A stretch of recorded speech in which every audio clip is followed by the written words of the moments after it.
કપડવંજના ભુંગળિયા ગામમાં મારામારી, એક જ કામના લોકો વચ્ચે મારામારી થઈ। જમીન મામલે મારામારી થઈ હોવાનું સામે આવ્યું છે। ઘટનામાં 4 લોકો ઈજાગ્રસ્ત થયા। ઈજાગ્રસ્તોને સામૂહિક આરોગ્ય કેન્દ્રમાં ખસેડાયા।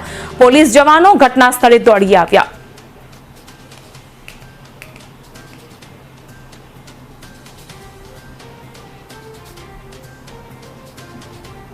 અમારા જમીન બાબતે આજ રોજ જે સામેવાળા પક્ષે હુમલો કરે અને અમારા ભાઈ કુટુંબીજનકના જ હુમલો કરે 10 જણા અને એમાં 4 જણા ઘાયલ થયેલ છે। જમીન બાબતની તકરાર હોવાથી આજે રોજ હુમલો કરે તેમને કઈ લઈને એ લોકો એમના દારિયાના લાકડીએ લઈને આવીને હમેથી હુમલો કરી નાખ્યો। અત્યારે અમે સારવાર લઈએ જેબી મહેતા કપડવંજ હોસ્પિટલ ખાતે લઈને આવ્યા છીએ। કેટલા લોકો ઓછામાં 4 જણના વાગેલું છે। એમાં અમારા એક ભાઈને ઘાયલ થયેલા છે, માથાના ભાગે વધારે ઈજા થયેલી।